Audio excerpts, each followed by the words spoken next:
Mic off. अभी देखो sound clear है?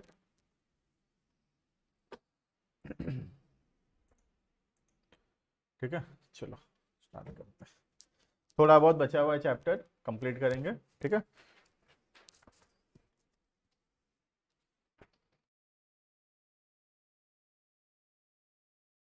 करना हेडिंग करना, remedies of buyer against the seller.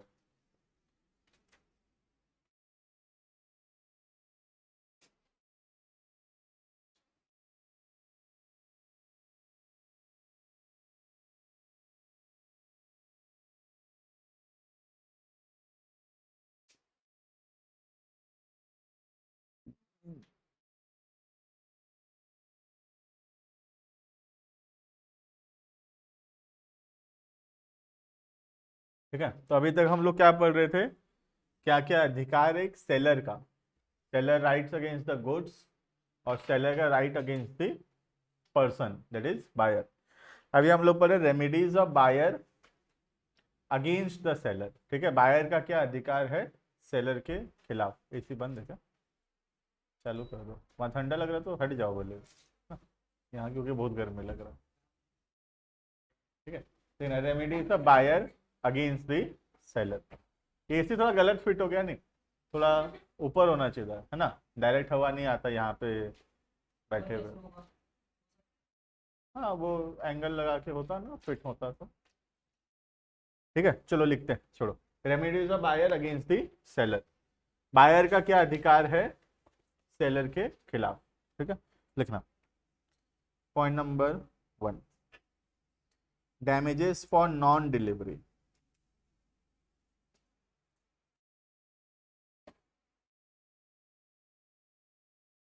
ठीक है, चैप्टर जितना लेट हो या जितना जल्दी हो चैप्टर कंप्लीट करेंगे हम। ठीक है, नेक्स्ट क्लास में न्यू चैप्टर स्टार्ट करेंगे लॉ का, फिर जब नेक्स्ट क्लास होगा लॉ का। ठीक है, डैमेजेस फॉर नॉन डिलीवरी, इसका मतलब है कि अगर सेलर सामान नहीं देता है बायर को और उससे बायर का कोई नुकसान होता है तो बायर वो डैमेजेस जो है क्लेम कर सकता है फ्रॉम दी सेलर। ठीक है, जैसे बायर कोई सामान खरीदने का कॉन्ट्रैक्ट किया था सेलर से और सेलर वो सामान बायर को नहीं दिया, तो बायर का उससे अगर कोई भी प्रकार का लॉस होता है, याद है damages, Indian contract damages, ordinary damages, special damages. ठीक है, तो जो भी डैमेजेस, जो भी नुकसान हुआ है हम लोग वो डैमेजेस क्लेम कर सकते हैं। क्या होता है स्पेशल डैमेजेस?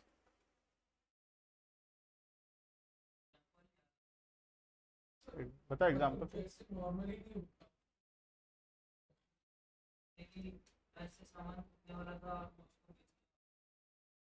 करेक्ट, ठीक है, तो स्पेशल डैमेजेस का मतलब है कि जो कि नॉर्मल कोर्स ऑफ बिजनेस में नहीं है, नॉर्मल लॉस नहीं है।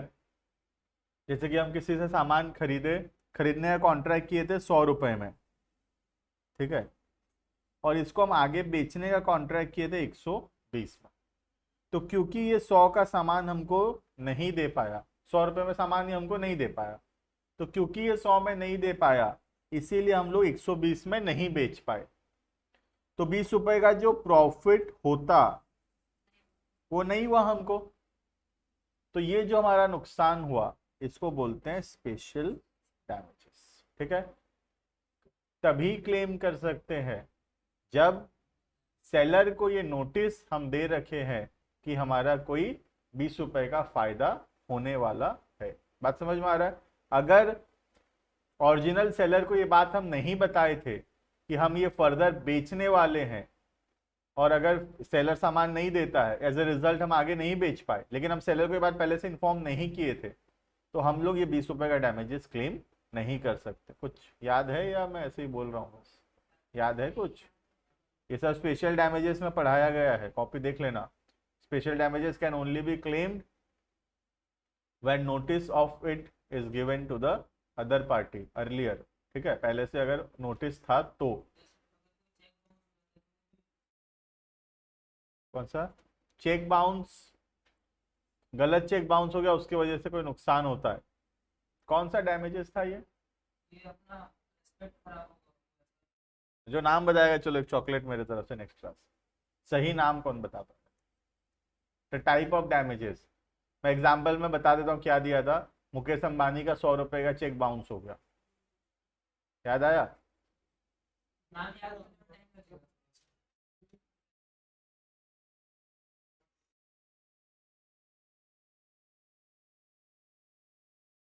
कोई ऑनलाइन में? चिराग, उज्जवल, सेजल, देखो ऑनलाइन में कोई बताओ।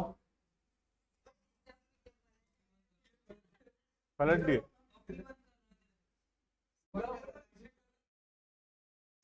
पेज मत पलटो यार, क्या जो पूरा तो कपड़ा भी सेम पहन लेते। तुम लोग कहीं लिखवाओ कौन राम है और कौन श्याम। एक लिखा लो दूसरा समझ जाएंगे। और तुम श्याम हो। क्या बोलते हैं? हाँ, विंडिक्टिव, विंडिक्टिव और एग्जाम्पलरी डैमेजेस। ठीक है, छोड़ो, चलो आ जाओ। डैमेजेस फॉर नॉन डिलीवरी पढ़ा हुआ है वैसे कॉपी में, विंडिक्टिव या एग्जाम्पलरी लिखा होगा नोट्स में, देख लेना बाद में। डैमेजेस फॉर नॉन डिलीवरी लिखना। Where the seller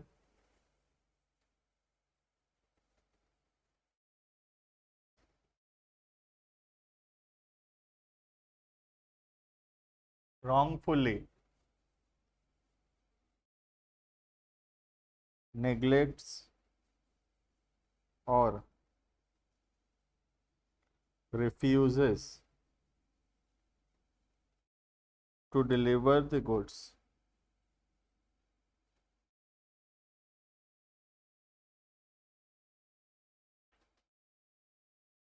to the buyer,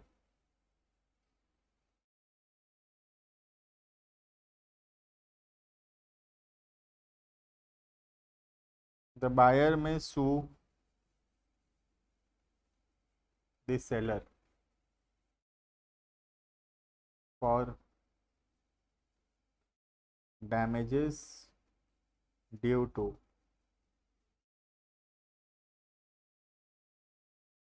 non-delivery, damages due to non-delivery। Clear है?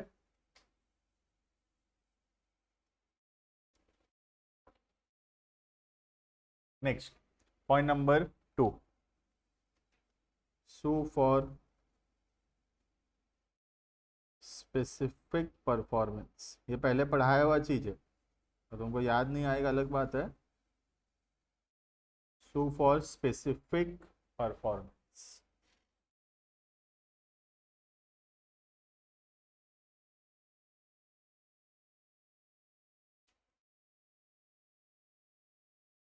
ठीक है, जब हम केस कर सकते हैं कि हमको कॉन्ट्रैक्ट का परफॉर्मेंस ही चाहिए, हम कॉन्ट्रैक्ट के डैमेजेस से खुश नहीं हैं। ठीक है, इसका मतलब जब हम कॉन्ट्रैक्ट किए थे और हम उस कॉन्ट्रैक्ट को चाहते हैं कि सेलर परफॉर्म करे, हम डैमेजेस लेकर सेटिस्फाइड नहीं है, तो हम लोग सेलर के अगेंस्ट क्लेम कर सकते हैं for specific performance of the contract. समझ में आ रहा है? जब जैसे कि कोई ऐसा कॉन्ट्रैक्ट है जहां पे सेलर अगर अभी तोड़ देगा कॉन्ट्रैक्ट, तो damages is not a sufficient remedy. Damages अपने आप में एक सफिशिएंट रेमेडी नहीं होगा। वैसे केसेस में बायर क्लेम कर सकता है कि the seller must perform the contract. समझ में आ रहा है? जैसे कि हाँ, कोई म्यूजिक कॉन्सर्ट का भी एग्जाम्पल हो सकता है। हाँ, जैसे कि सपोज ट्यूशन का एग्जाम्पल लेते हैं ना। ठीक है, सपोज फी कलेक्ट कर लिए, सपोज ट्यूशन टीचर का एग्जाम्पल लेते हैं। Teacher has collected fee from the students.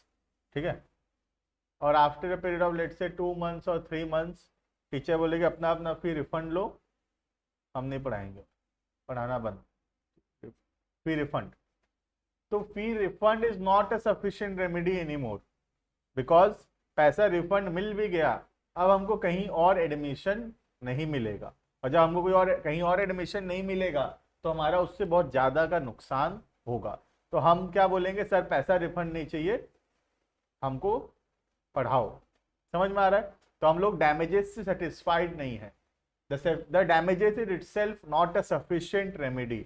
एक हमारे लिए सफिशिएंट कंपेंसेशन नहीं होगा डैमेजेस, हमको कॉन्ट्रैक्ट का परफॉर्मेंस ही चाहिए, तो we can claim for performance of the contract. समझ में आ रहा है?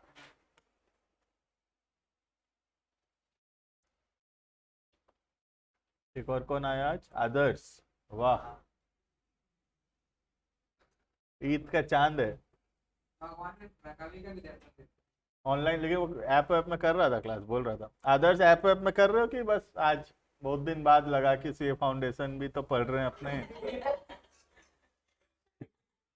आज, आज याद आया कि कैसे ऐप में कर रहे हो क्लास? लॉ खत्म है, देखो सब कंप्लीट है, उसका लॉ खत्म हो गया है, तुम्हारा लोग का नहीं हुआ यहाँ, हो चुका है। चलो ठीक है, नहीं नहीं पढ़ रहा है, मुझे पता है वो पढ़ रहा है। चलो आ जाओ। सो फॉर स्पेसिफिक परफॉर्मेंस लिखना, वेयर द सेलर, नहीं नहीं वो ऐप में दिखा रहा था, वो क्लासेस उसका मतलब बार हाई है, मतलब वो क्लासेस कर रहा है, बहुत दिखा रहा था ग्राफ। वेल इसका तो कुछ नहीं दिखाता इन लोग का, कुछ नहीं कर रहे तुम लोग का। एक जन करते हो क्या? Percentage of classes done,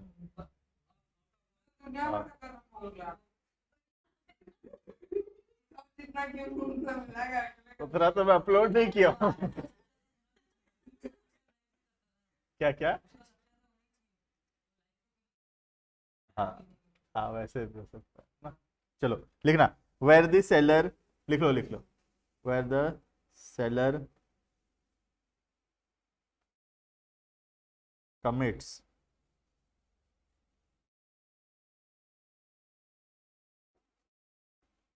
a breach of contract, where the seller commits a breach of contract, buyer can appeal for specific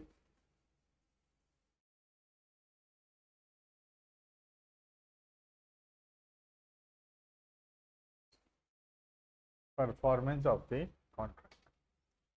Buyer can claim for appeal for specific performance of the contract.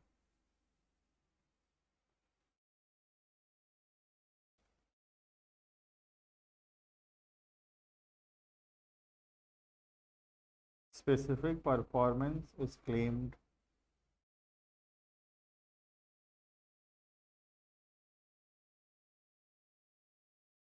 specific performance is claimed when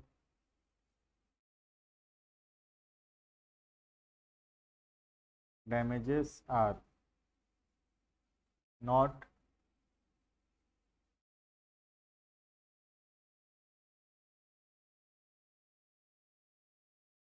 sufficient remedy.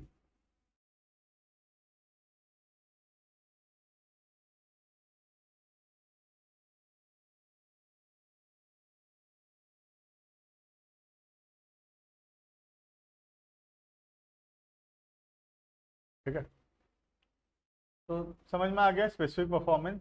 कोई भी ऐसा चीज, ऐसा कोई contract का breach हुआ है जिसमें डैमेजेस एक सफिशिएंट रेमेडी बायर के लिए नहीं है, तो बायर क्लेम कर सकता है specific performance of the contract. ठीक है, जैसे हम कॉन्ट्रैक्ट की कोई बहुत एंटीक चीज खरीदने का कॉन्ट्रैक्ट किए, ठीक है, अब जब हमको एंटीक चीज हम खरीदने का कॉन्ट्रैक्ट किए, मतलब एंटीक मतलब बहुत रेयर है, बहुत पुराने जमाने का, प्राचीन है, बहुत हिस्टोरिक है, बहुत पुराना है और बहुत एंटीक है, नहीं मिलता वैसा, और ठीक है, तो हम उसको खरीदने का कॉन्ट्रैक्ट कर लिए।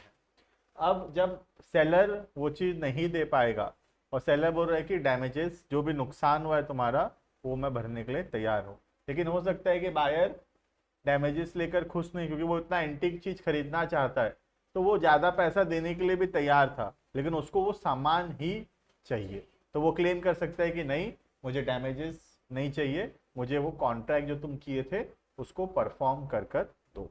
ठीक है, और अगर वो कॉन्ट्रैक्ट का परफॉर्मेंस पॉसिबल है तो कोर्ट ऑर्डर दे सकता है for performance of the contract, but the contract must be, मतलब परफॉर्म हो पाना चाहिए, वो तो एसेंशियल है ना। अगर वो परफॉर्म ही नहीं हो पाएगा तो कोर्ट भी फिर स्पेसिफिक परफॉर्मेंस का ऑर्डर नहीं देगा। ठीक है, जैसे कोई चीज का कॉन्ट्रैक्ट किए जो कि अब करना पॉसिबल ही नहीं है, क्या बोलते हैं इसको? मतलब जैसे एग्जांपल याद है, अगर जैसे आर्टिस्ट मारा जाता है तो वो हाँ, उसको लॉ में क्या बोलते हैं? इम्पॉसिबिलिटी के आगे कोई वर्ड है?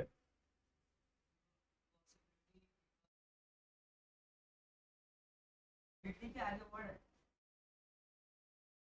अदर्स, लॉ खत्म हो गया था, बताओ कौन सा। मतलब मैं बताता हूँ, एक होता है contract which are impossible to perform at the time of formation, और दूसरा था impossibility which arises later on. उसको क्या बोलते हैं, अराइजेस लेटर ऑन को?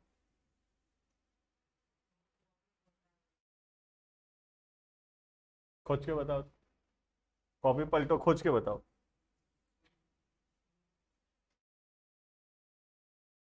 आदर्श, उज्जवल, नहीं पता, किसी को नहीं पता?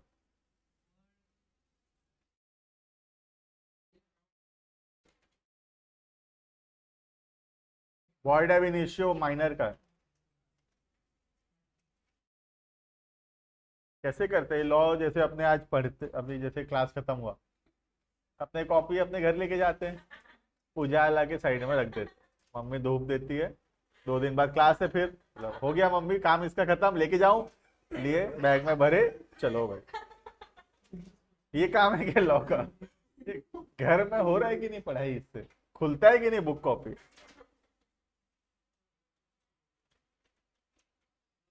भाई खोज खाज के भी 2-3 आदमी लग रखे हैं। देखो देखो, सुपर वेनिंग इम्पॉसिबिलिटी कहीं लिखा है क्या?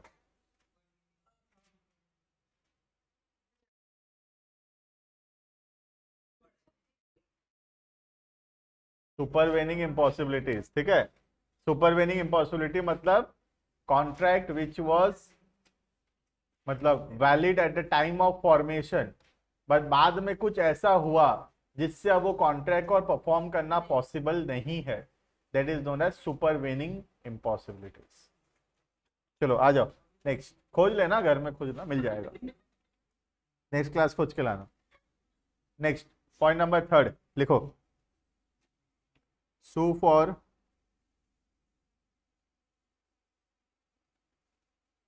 ब्रीच ऑफ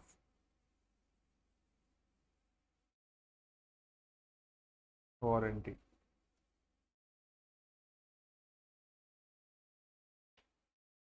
लॉ ना एक मतलब हैबिट होना चाहिए लॉ पढ़ने का।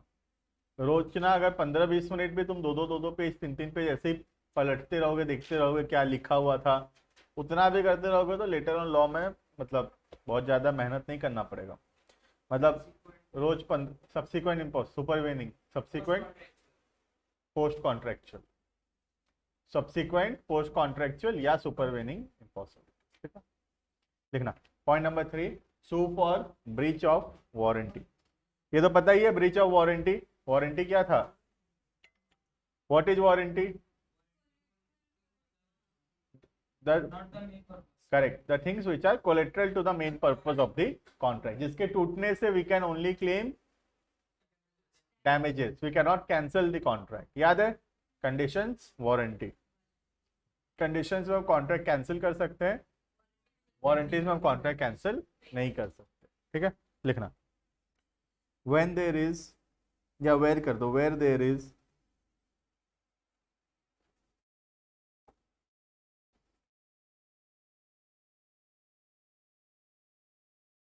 breach of warranty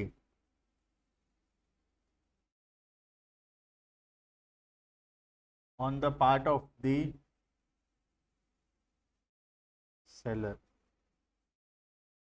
where there is a breach of warranty on the part of the seller,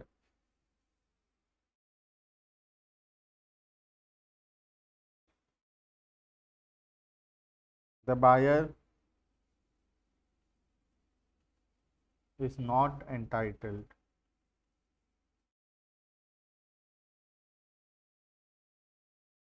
to reject the goods। goods का मना नहीं कर सकते हम, The buyer is not entitled to reject the goods, but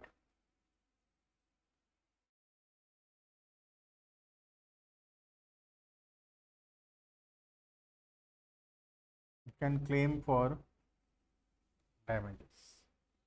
But he can claim for damages. लेकिन वो क्या मांग सकता है? Damages claim कर सकता है. ठीक है. Next. Point number 4. Sue for interest.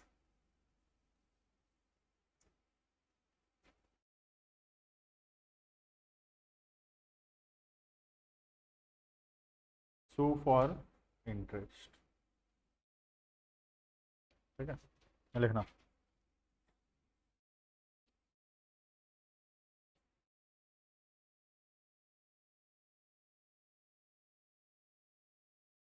A buyer can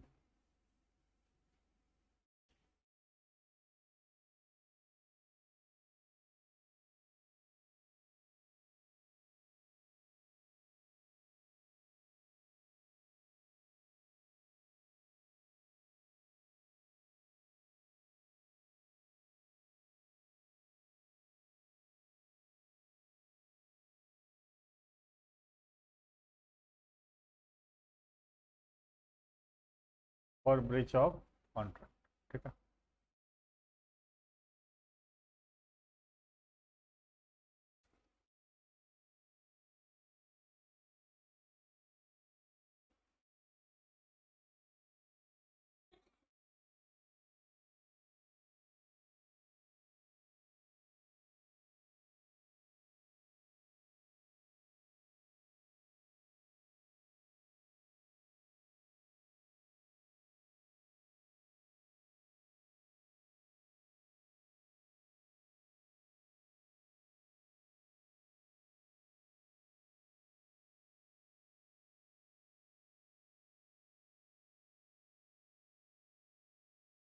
refund of price by the seller. ठीक है. तो इंटरेस्ट कहाँ से आ गया इसमें? इंटरेस्ट मतलब यूजुअली तो सेलर को मांगना चाहिए, बायर लेट किया पेमेंट करने में तो, लेकिन यहाँ बायर इंटरेस्ट मांग रहा है. तो बायर कैसे इंटरेस्ट मांग सकता है इसमें? बायर पैसा दिया था और सेलर सामान नहीं दे पाया, तो अब बायर को पैसा वापस कर रहा है सेलर, तो बायर कैन क्लेम इंटरेस्ट, क्योंकि लेट हुआ पैसा वापस करने में, then buyer can claim interest. ठीक है, उस हिसाब से लिखा हुआ है. नेक्स्ट लास्ट टॉपिक है, एक छोटा सा टॉपिक है एकदम, नाम है उसका ऑक्शन सेल. ठीक है, करना हेडिंग करना लास्ट टॉपिक.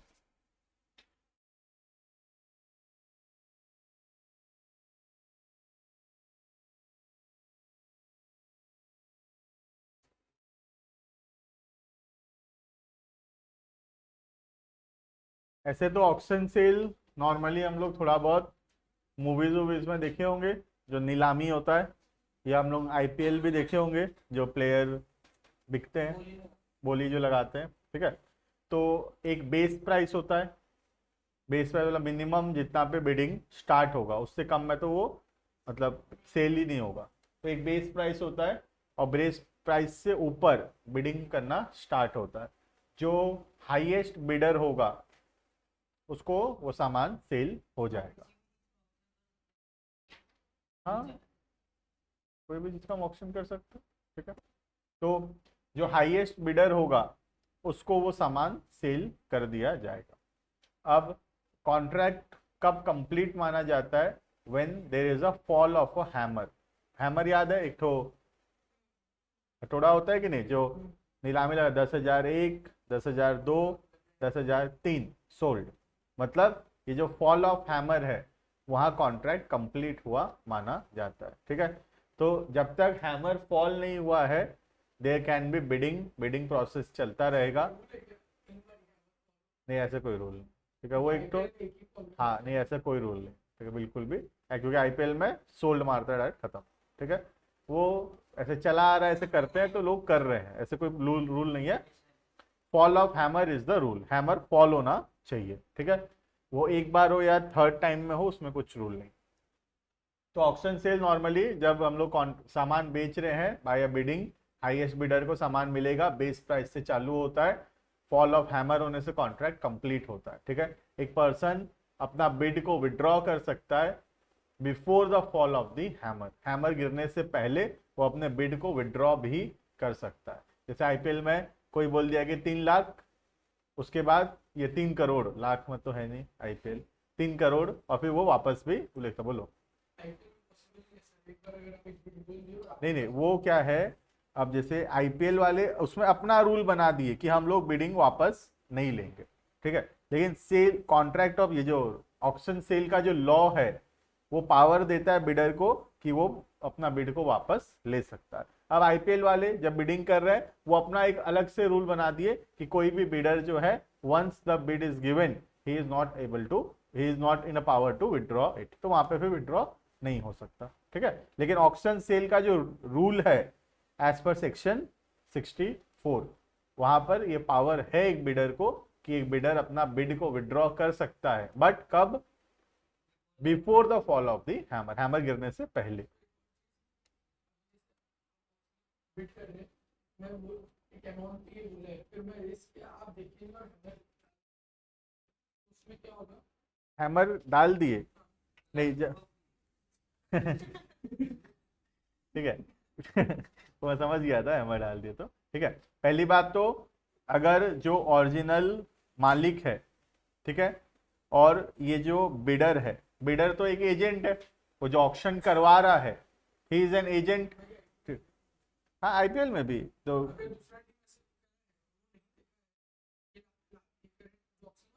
हाँ नहीं हो पाएगा, बोलो मतलब वो सॉरी भी बोला जो यहाँ पर कर रहा था। हाँ, मैं वही बोल रहा हूँ कि जो एजेंट है, वो जो भी किया है, कि एजेंट का तो गुड्स है नहीं, एजेंट तो एक बिडर है, खाली बिडर इज एन एजेंट, वो तो मालिक के बिहाफ में सामान बेच रहा है।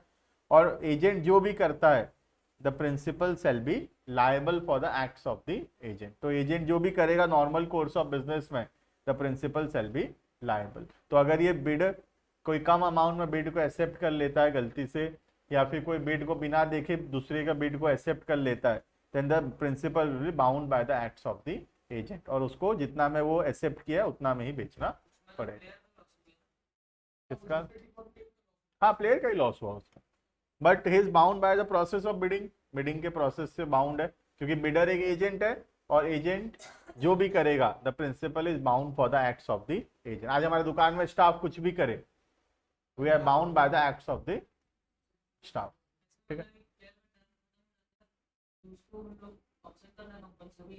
नहीं, अभी यहाँ पे ना देखो, अगर हम आईपीएल के तरफ से जाएंगे ना, तो ये फालतू में कॉम्प्लेक्स बनेगा, ये आईपीएल का तो है नहीं, ठीक है। आईपीएल में वो लोग अपना लॉ बना रखे कि हाँ रिटेन कर सकते हैं, और फिर क्या मैच टू कार्ड यूज कर सकते हैं, ऐसे क्या क्या रूल अपना अपना लोग बना रखे हैं, ऐसा कुछ लॉ यहाँ पर है नहीं वो सब, ठीक है। ये तुम समझो गुड्स के बारे में, तुम प्लेयर को बेचना छोड़ो, आईपीएल छोड़ो, गुड्स के बारे में समझो, गुड्स के रिलेटेड पूछो मुझसे, गुड्स तो बिक गया ना, अब क्या रिटेंशन और क्या 10-5 साल बाद वापस से बेचेंगे, ऐसा तो हो नहीं सकता, तो वो तो गया प्रोसेस। वो अब आईपीएल तो अलग स्टोरी, वो तो अपना कहानी बना रखे हैं उसमें, ठीक है। चलो, हाँ करवा सकते हैं, जैसे अगर कोई पैसा नहीं देते तो बैंक करवाते हैं। नॉर्मली तो बैंक करवाता है जब हम पैसा नहीं दिए, तो ऐसे हम भी करवा सकते हैं, एडवर्टाइजमेंट्स निकालते हैं, एडवर्टाइजमेंट देख के लोग गैदर होते हैं, खरीदना है तो। क्या कोई करता नहीं है ऐसे, कोई आएगा नहीं, कोई आएगा ही नहीं वैसे, है ना।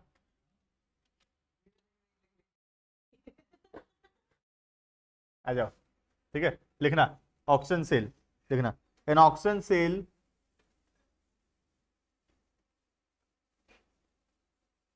an auction sale is a mode of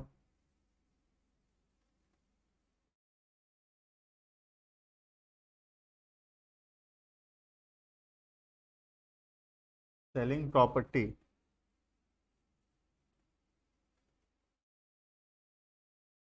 by inviting bids publicly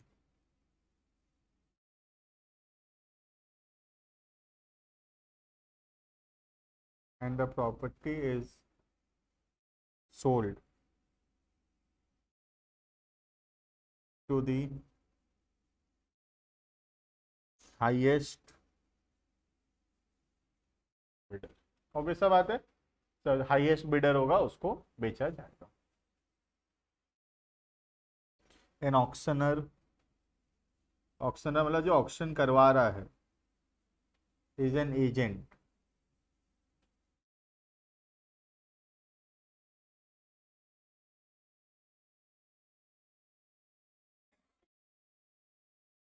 of the seller, ठीक है, जो सेलर है उसका एजेंट है, मतलब the seller is bound by the acts of the agent, ठीक है। Next, following are the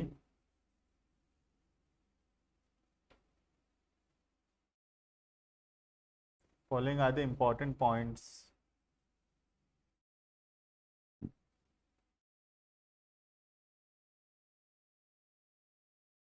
related to, following are the important points related to auction sale.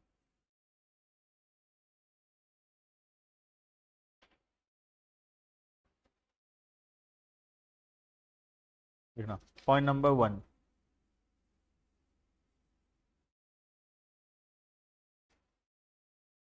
when goods are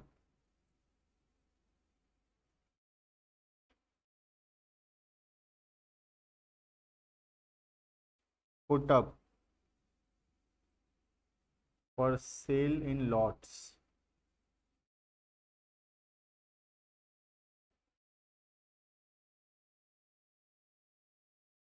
each lot is a separate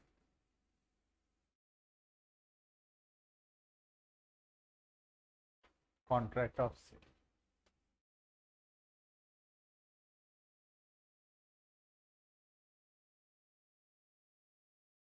ठीक है। तो बोला कि जब एक lot में सामान बेच रहे हैं, बहुत सारा सामान हम एक साथ जो ऑक्शन कर रहे हैं, तो हर एक सामान एक सेपरेट कॉन्ट्रैक्ट ऑफ सेल है और उसका अलग अलग बिडिंग प्रोसेस होगा, ठीक है।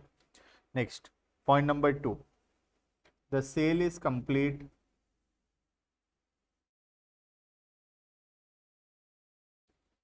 the sale is complete when the auctioneer, auctioneer मतलब जो ऑक्शन करवा रहा है, ठीक है, the auctioneer announces its completion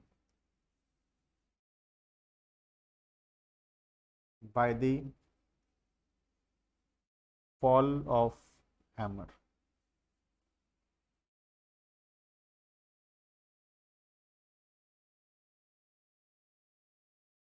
HAMMER, ठीक है, फॉल ऑफ हैमर। तो जैसे तुम देखे होगे हैमर मार के सोल्ड बोलते, तो वो एक नॉर्मल प्रथा है कि सोल्ड बोले तो वो अनाउंस हुआ कि बिक गया, कैसे, बाय फॉल ऑफ हैमर, तो एक प्रोसेस है कि मार के सोल्ड बोला जाता है, दैट मीन्स वो सेल हो गया, ठीक है। Next, point number C, there may be a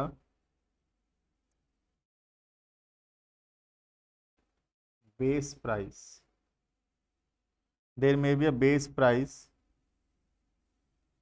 या फिर रिजर्व प्राइस और upset price,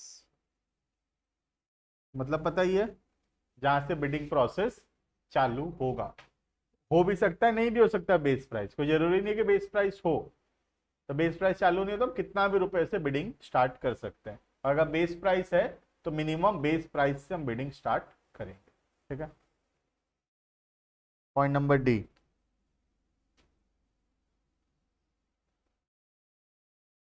if the seller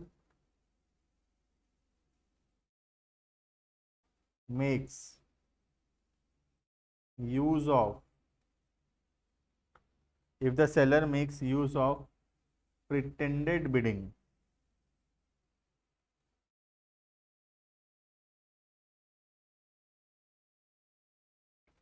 to raise the price,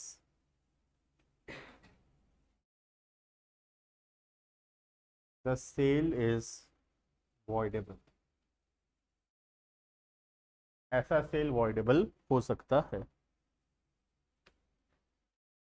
pretended bidding मतलब जानबूझकर बिडिंग करवाना in order to increase the price of bidding, price को बढ़ाने का अगर कोशिश है, then the contract can be voidable at the option of the purchaser, जो खरीदा है, ठीक है। लेकिन कौन करवा रहा है प्रिटेंडेड बिडिंग, वो ध्यान से सुनना। सेलर मतलब जो मालिक है, वो अगर प्रिटेंडेड बिडिंग यूज कर रहा है, then the contract is voidable. तुम्हारा कोई ओपोनेंट है, ऐसे ही 2 जन खरीदने आया, 5 जन खरीदने आया, वो जानबूझकर प्राइस बढ़ा रहा है बार बार, क्योंकि उसको पता चल गया तुम खरीदोगे ही। होता है आईपीएल में भी, तुम देखे होगे, जानबूझ के प्राइसेस, उसको पता चल गया कि चेन्नई खरीदने वाला है इसको, तो बैंगलोर जबरदस्ती बिडिंग कर रहा है उसको, क्योंकि चेन्नई खरीदेगा पता चल गया, तो बहुत हाई प्राइसेस में खरीदा जाएगा। तो वो वॉइडेबल नहीं है। क्यों? क्योंकि वहां सेलर, प्लेयर थोड़ी करवा रहा है बिडिंग, प्लेयर थोड़ी रेट बढ़वा रहा है, वो तो तुम्हारा ओपोनेंट बढ़वा रहा है। That is not voidable. वो तुम्हारी मर्जी है, बंद कर दो, मत खरीदो। When the seller uses pretended bidding, मतलब जब मालिक खुद प्रिटेंडेड बिडिंग यूज कर रहा है in order to increase the price, then the contract can be voidable. ठीक है, क्लियर इतना? This is all about auction sale. ठीक है, इतना पढ़ने से चैप्टर में हो जाएगा, चैप्टर कंप्लीट है। बाकी हम लोग फिर नेक्स्ट क्लास में स्टार्ट करेंगे new chapter, that is companies act 2013। ठीक है, बीच का पार्टनरशिप हम लोग बाद में पढ़ेंगे, पहले कंपनीज एक्ट पढ़ेंगे।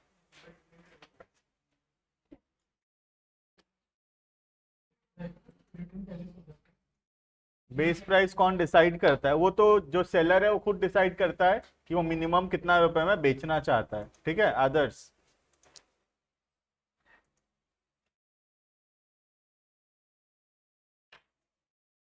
ठीक है, चलो ऑनलाइन वाले thank you and bye bye.